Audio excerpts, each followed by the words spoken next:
설교를 위한 새로운 성경 해석 신학 세미나 그 세 번째 시간입니다.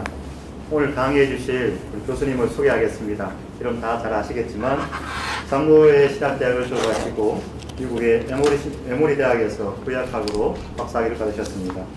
이후에 계명대학교에서 오랫동안 구약학 교수로 계셨고 지금 한국성서학회 회장으로 계십니다.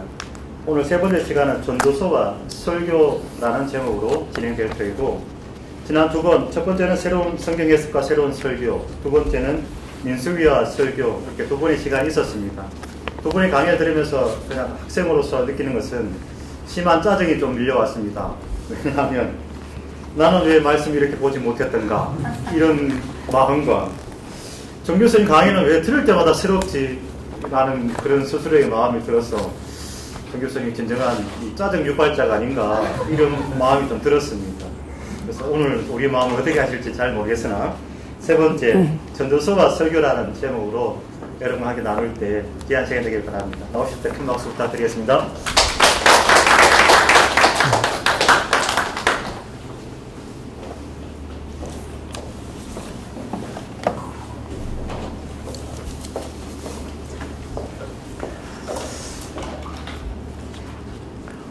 오늘은 지혜서와 전도서를 이야기하려고 하는데, 그러려면은 지혜문학, 지혜에 대해서 먼저 이야기를 하고 가야 될 것 같아요. 우리가 보통 지혜문학이라고 이야기를 하면은 잠언, 그리고 전도서, 욥기, 아가, 이렇게 우리가 이야기를 합니다. 그런데 이 지혜는 그 네 책에만 있는 것이 아니라 성경 전편에 걸쳐져 있습니다. 그런데 지혜의 책을 이렇게 살펴보면은 좀 특이한 것을 볼 수가 있어요. 보통 우리가 성경을 대할 때에 하나님께서 말씀하시는 것, 그래서 예언자들도 그런 말을 먼저 앞에 붙이죠. 여호와께서 말씀하시기를 여호와의 말씀이니라, 이런 식으로 하나님의 말씀이라는 것을 강조를 합니다. 그러나 지혜 문학에 가보면은 그런 구절이 없어요. 내가 어떻게 보았고 내가 어떻게 생각하고 하는 그런 이야기를 하고 있는 것이에요. 우리가 평범하게 살아가는 삶의 현장에서 경험하고 생각하고 이야기한 것들이 그대로 나오는데, 그것이 성경의 하나님 말씀으로 지금 인정을 받고 있어요. 말하자면은 위에서 내려오는 것이 아니라 우리 경험에서 올라가는 것인데도 불구하고 이것이 하나님의 뜻과 일치되면서 하나님의 말씀으로 인정을 받는 그런 모습을 볼 수가 있습니다. 그런데 그런 면에 있어 가지고는 우리 현대, 특히 한국의 교회들은 별로 익숙치가 않아요. 예를 들면은 미국의 브루그만이라는 교수님이 In Man We Trust, 이 책을 저술을 했거든요. 지혜문학에 관해서 쓴 책입니다. 그런데 왜 In Man We Trust라고 그렇게 했느냐 하면은, 여러분들이 그 달러를 보시면은 달러에 뭐라고 표시가 되어 있느냐 하면은 In God We Trust, 우리가 하나님을 신뢰합니다, 이렇게 기록이 되어 있어요. 그걸 살짝 바꿔가지고 In Man, 우리는 사람을 신뢰합니다, 이렇게 책 제목을 이렇게 붙였어요. 그만큼 지혜가 우리 인간의 삶의 어떤 경험, 인간의 생각, 이것을 귀중하게 여긴다는 그 뜻입니다. 그런데 그 책을 장인승 교수님이 번역을 했거든요. 책 제목을 어떻게 낼게요? 지혜 전승 연구. 완전히 책 제목을 바꿔버렸습니다. 왜 바꿨을까요? 만약 우리는 사람을 신뢰합니다, 사람을 믿습니다, 이렇게 책 제목을 이렇게 해놓으면은 이게 무슨 이단 서적인가, 아무도 사보려고 하지 않을 거예요. 그게 한국의 현 실정입니다. 그래서 완전히 책 제목을 바꿨던 겁니다. 그만큼 우리는 우리의 생각과 우리의 경험과 우리의 생각을 그렇게 신뢰하지 않는다는 그런 어떤 풍조, 그런 어떤 분위기 속에서 우리가 신앙생활을 하고 있습니다. 첫 번째 페이지 중간에 세 번째 문단에 보면은 지혜를 호크마라고 히브리어로 그렇게 이야기를 합니다. 여성형 명사죠. 그래서 지혜를 이야기할 때는 의인화될 때는 언제나 여성의 그런 어떤 모습으로서 나타나고 있습니다. 그 중에 잠언 31장 10절에서 31절 같은 경우에는 우리는 현숙한 여인 이렇게 잘 알고 있습니다만은 아주 그 능력 있는 여인, 위대한 여인에 대해서 이야기를 하고 있고 그것이 바로 지혜의 여인, 지혜의 어떤 표상으로 그렇게 나가고 있습니다. 잠언 31장의 경우에 있어서는 알파벳 신대 22절로 되어 있고 암기할 수 있도록 편하게 쉽게 암기할 수 있도록 특별히 여성들의 교육을 위해서 그렇게 만들어 놓은 그러한 부분입니다. 그런데 우리는 지혜가 무엇인가 하면서 잠언부터 이렇게 읽어 내려갈 때에 의문이 드는 게 있어요. 지혜는 과연 얻을 수 있는 것인가? 지혜는 알 수 있는 것인가? 이런 질문을 할 수밖에 없습니다. 왜냐? 잠언 4장 7절 같은 경우에 있어서는 지혜가 제일이니 지혜를 얻으라 이렇게 권하고 우매한 자가 되지 말고 어리석은 자가 되지 말고 지혜 있는 자가 되라고 그렇게 강조를 해오는데 여기에 가보면은요 지혜는 어디서 얻으며 하면서 이렇게 나가는데 그 다음 뭐라고 되어 있습니까? 그 길을 사람이 알지 못하나니 사람이 사는 땅에서는 찾을 수 없구나. 찾을 수 없다. 이 땅에서는 찾을 수 없다. 불가능하다. 이렇게 이야기를 한단 말이에요. 전도서에서도 비슷한 톤으로 이야기를 하고 있습니다. 그렇다면은 우리는 지혜를 얻을 수 있는 것인가? 왜 이런 말을 하는 것인가? 하는 것에 대해서 잠깐 살펴보도록 하겠습니다. 잠언 8장 같은 경우에 있어서 거기에 가보면은 지혜의 기원에 대해서 이야기를 하고 있습니다. 그런데 하나님의 천지 창조와 관련시켜서 이야기를 하고 있고 하나님께서 지혜로 세상을 창조하였다는 것을 잠언 3장 19절에 이야기를 하고 다시 잠언 8장에 와서 이야기를 하고 있습니다. 하나님과 인간을 중개할 수 있는 것이 바로 지혜다. 그런 이야기를 하고 있어요. 다시 말하자면 지혜는 우리와 차원이 다른 천상의 세계와 그 다음 우리가 살고 있는 이 차원의 세계를 연결할 수 있는 우리도 지혜를 어느 정도 알 수 있고 더 높은 지혜, 신비한 지혜는 하늘에도 있고 지혜는 천상과 이 차원을 왔다 갔다 할 수 있는 어떤 중개 역할을 하는 그런 어떤 존재다 하는 그렇게 이야기를 하고 있습니다. 하나님과 인간 사이에 통로가 있다면 그 통로에 지혜가 왕래하고 있다. 이렇게 볼 수가 있는 것입니다. 따라서 하나님을 믿을 때 무조건 아무 생각 없이 그냥 순종하라 라고 그렇게 할 필요가 없다는 것입니다. 지혜를 통해서 우리가 깨닫고 우리가 동의하고 우리가 설득할 수 있는 어떤 내용들이 충분히 있을 수 있다는 것을 이 지혜는 말해주고 있는 것입니다. 자, 이런 이야기를 하면서 제가 장자를 한번 읽어봤습니다. 이번 기회에 장자 그리고 노자의 도덕경을 이렇게 읽어가면서 여기에 장자가 이런 이야기를 해요. 장자는 도의 전수 과정을 이야기를 하는데 말하자면 덕도의 단계죠. 그 덕도의 단계를 이야기를 하는데 어떻게 보면은 이 도라는 것은 우리로 치면은 지혜라고 이렇게 연결시켜 볼 수도 있습니다. 그런데 그 도를 깨닫는 어떤 단계에 있어 가지고 제일 높은 단계가 어디냐 하면 시원, 제일 낮은 단계가 어디냐 하면 글, 우리가 보통 책에 써있는 문자, 글. 거기서 조금 더 올라가면은 엎조리는 것, 말로 하는 것. 그리고 좀 더 올라가면은 이렇게 살펴보는 것, 관찰하는 것. 그 다음에는 이렇게 뭔가 알아듣고 이해하는 것. 그 위에는 일을 잘 실천하는 것. 그리고 그 위에는 노래를 잘하는 것. 노래가 이렇게 높은 단계인가 하는 것을 처음 알았습니다. 그 다음 단계는 뭐냐? 극함, 이건 뭐라고 설명을 해야 될지요? 한자로는 그 현명이라고 그렇게 이야기를 하는데, 말하자면 뭔지 모르게 이심전심 뭐 그런 것이 아닌가 하는 그런 느낌이 좀 듭니다. 그보다 더 높은 단계는 비어있는 단계. 비어있는 단계. 그리고 그 제일 위에는 시원. 그야말로 신의 세계. 이런 어떤 이야기를 하고 있죠. 이런 것을 이렇게 보았을 때에 우리가 지혜를 만약 도와 이렇게 연결시켜 본다면 지혜도 역시 글로 알 수 있고 귀로 들을 수 있고 우리가 관찰할 수 있고 하는 것을 우리는 알 수가 있지만 정말 저 높은 단계 신의 세계의 지혜는 과연 우리가 알 수 있을까 하는 그런 생각을 해보게 되는 것입니다.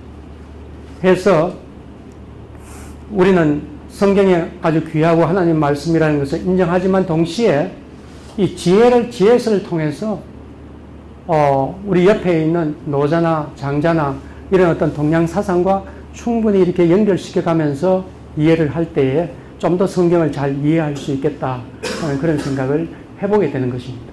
사실 지혜를 알 수 있는가, 정말 알 수 있는가 하는 이 질문을 던질 때 저는 장자를 보면서 비로소 이게 이래서 이런구나 하면서 좀 깨달음을 얻은 것입니다. 충분히 도움이 된다. 저는 그렇게 봅니다.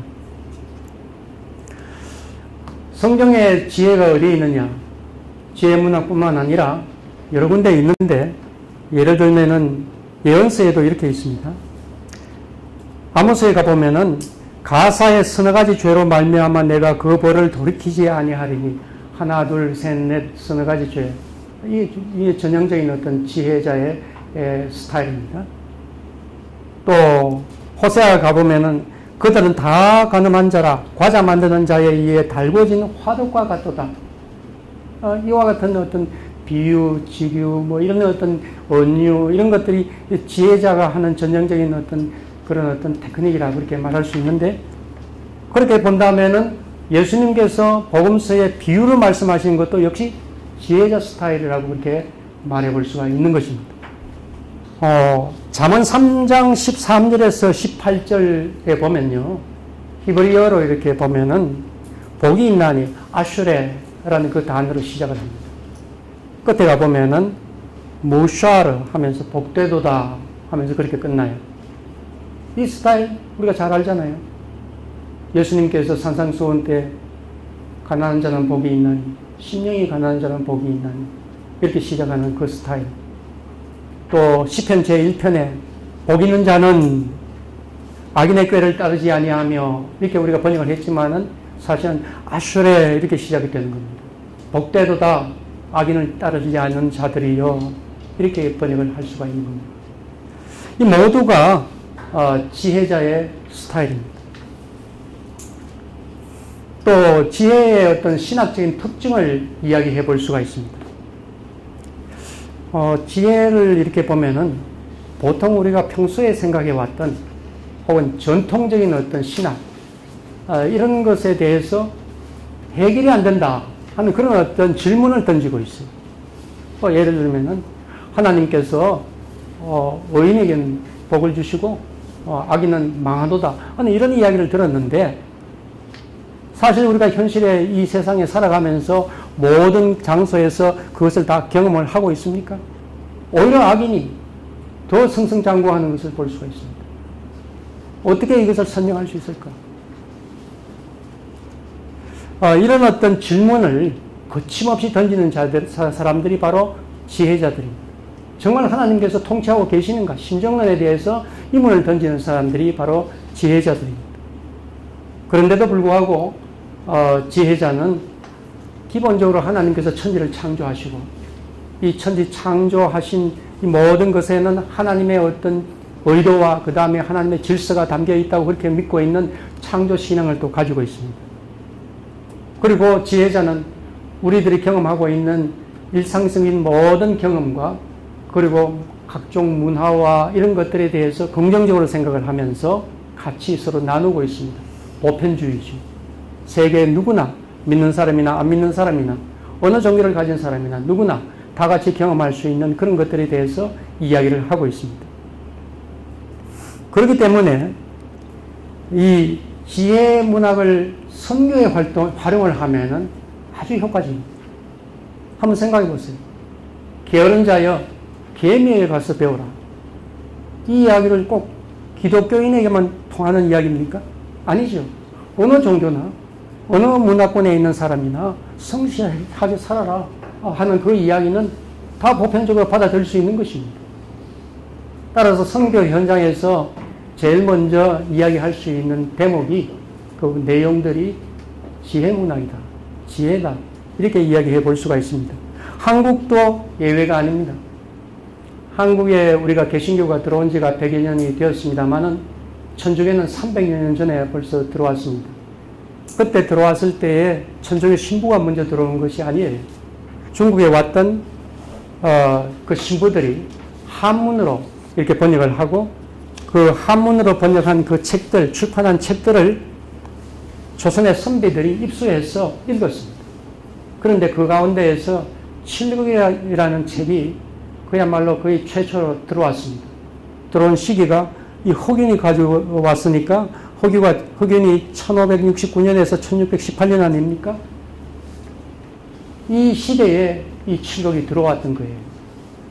그런데도 불구하고 조선의 선비들이 별로 저항감 없이 그것을 받아들였습니다. 왜 그러냐?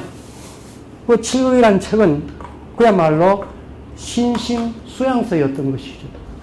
말하자면은 교만이라든가 질투, 인색, 분노, 탐욕, 음란, 게으름 이런 것을 극복하는 방안이 무엇인가에 대해서 쓴 책입니다. 그러니 유교의 그 선배들이 이런 것에 대해 가지고는 그야말로 공감하는 것들이 많이 있는 것이고, 그래서 이익이란 선비는 우리 유가들이 자기를 극복하는 바의 이론과 같다 하면서 그렇게 칭찬을 했습니다. 해서 칠국이 들어왔는데 칠국에 보면요, 성경 구절이 145회 287절이나 들어가 있어요. 물론 이제 아주 직역을 해서 들어간 건 아닙니다. 그 내용을 요약하기도 하고 어역하기도 하고 하면서 그렇게 되어 있습니다만 분명히 곳곳에 경에 말하기를 성경에서 이러기를 이렇게 이야기하면서 그렇게 소개를 해놓은 그 내용들이 이렇게나 많이 있어요. 성경 말씀이 별로 저항감 없이 이렇게 많이 전파될 수 있었던 것은 바로 이 지혜문학, 이 스타일 때문입니다. 보편성, 그것 때문입니다. 그 다음에 우리가 앞에서 한번 보았습니다만은 지혜문학과 동양사상에 대해 가지고 우리가 좀 긍정적으로 이야기해 볼 수가 있을 거예요. 특별히 우리는 한국 사람이잖아요. 성경을 한국 사람으로서 읽어야 된다. 한국의 어떤 그 종교심을 바탕으로 해서 성경을 이해하고 읽어야 된다. 당연한 것이 아닙니까? 사실 우리가 다 그렇게 해요. 특별히 평신도 분들이 잘합니다. 그렇게 다 합니다. 그러나 학문적으로 그것이 잘 정립이 되어 있지를 않아요. 어떻게 보면 학문적으로 잘 발달되어 있지 않다 그러나 잘 연구가 되어 있지 않는 그런 분야입니다. 그래서 그 내용에 대해 가지고는 굉장히 방대하기 때문에 저는 몇 개의 그 참고 문헌만 여기에 제시를 해 놓았습니다. 이미 인도라든가 이런 데서 벌써 또 중국이라든가 이쪽에서 기독교를 먼저 받아들이는 그 사람들이 이 문제에 대해 가지고 많은 관심을 가지고 어떻게 하면은 동양의 그 경전들과 그 다음에 성경과 이렇게 대화하면서 이해할 수 있을까에 대해서 연구를 많이 해왔습니다. 저도 이 부분에 대해 가지고 많은 관심을 가지고 어떻게 하면 성경을 한국 사람으로서 읽을 수 있을 것인가, 어떻게 하면 성경을 한국식으로 해석할 수 있을까에 대해서 많은 고민도 하고 논문도 쓰고 해왔습니다만은 아직 미개척 분야입니다. 여기에 제가 참고 문헌을 내놓았던 박신배 교수, 박정세 교수, 박종수 교수 이분들이 초기에 이런 데 대해서 많이 관심을 가지고 연구를 했고요. 오늘 현재 와서는 그 외에 또 더 많은 학자들이 또 이야기를 하고 있습니다. 특별히 요즘 같은 경우에 있어서는 한국구역학계에는 수용사에 대해서 관심이 많습니다. 기독교가 한국에 어떻게 수용되었는가 하는 그런 이야기도 있겠습니다만은 성경이 한국 사람은 어떻게 수용하고 있는가 그런 이야기. 그뿐만 아니죠. 지난 2000년간 유럽에서는 어떻게 수용되었고 심지어 또 아프리카 사람들은 어떻게 수용을 했으며 남아메리카 사람들은 어떻게 수용을 했으며 하는 이런 이야기를 해볼 수 있다는 그런 이야기입니다. 각기 독특하게 해석을 하더라라는 그런 어떤 생각을 가지고 이야기를 해본다면 당연히 우리도 우리의 동양 사상과 또 한국적인 사상을 가지고 우리의 특색이 있는 해석을 할 수 있다. 이렇게 우리는 생각할 수 있습니다. 그래서 제가 이런 것을 한번 보았습니다. 이것은 노자에 나오는 이야기인데요. 누가 위대한 지도자인가 하는 이야기를 노자에서 한번 읽었습니다. 한번 보세요. 가장 훌륭한 지도자는 사람들에게 그 존재 정도만 알려진 지도자이고 그 다음 사람들은 가까이 하고 칭찬하는 지도자이고 그 다음은 사람들이 두려워하는 지도자이고 가장 좋지 못한 지도자는 사람들이 업신여김을 받는 지도자다. 이렇게 지도자를 이렇게 단계별로 이렇게 구분을 해놨습니다. 그런데 가장 훌륭한 지도자는 어떠냐 보니까 말을 삼가고 아낍니다. 또 하의를 다하여 모든 일 잘 이루어지면 사람들은 말할 것입니다. 이 모두가 우리에게 저절로 된 것이라.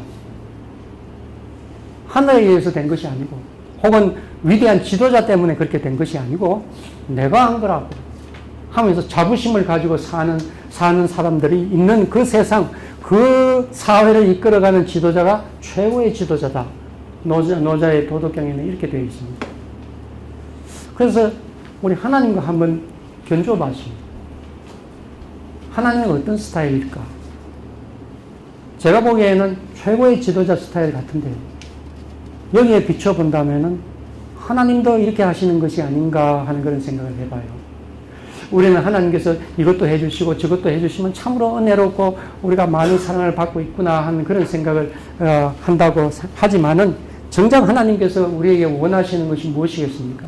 우리가 성숙하고 우리가 독자적으로 생각하고 판단하고 올바른 선택을 하고 행동에 책임을 지고 하는 이런 어떤 성숙된 모습을 하나님께서 원하고 계시는 거 아닙니까? 그러면서 우리가 우리 나름대로 자부심을 가질 수 있도록 정말 내가 보람있게 인생을 살았네. 정말 열심히 했더니만 이런 결과가 생겼네 하면서 기뻐하고 즐거워하는 그 모습을 하나님께서 보시고자 하시는 것이 아니겠습니까? 그렇다면 지금 하나님의 스타일은 최고의 지도자 스타일 맞다. 우리는 하나님 안 보인다. 하나님은 언제 우리한테 다가오실까? 뭐 꿈이라도 보여주셨으면 말씀이라도 해주셨으면 하면 그렇게 안타까워하지만은 어떻게 보면 하나님께서 우리 눈에 안 보이면서도 우리가 그렇게 보람있고 자부심을 가지고 살 수 있게 해주신다면 그것이야말로 하나님께서 행하시는 가장 훌륭한 리더십을 하나님께서 지금 하고 계시는 것이 아닌가 하는 그런 생각을 해봤습니다. 우리가 동양 사상과 이렇게 접목해서 이야기를 해본다면 성경을 훨씬 더 풍요롭게 그리고 풍성하게 해석을 할 수 있는 여지가 있을 것이다. 이렇게 한번 전망을 해봅니다. 저는 이 정도로 하고 여러분들이 머리에 스쳐 지나가는 생각 같이 이야기를 좀 해보도록 하겠습니다.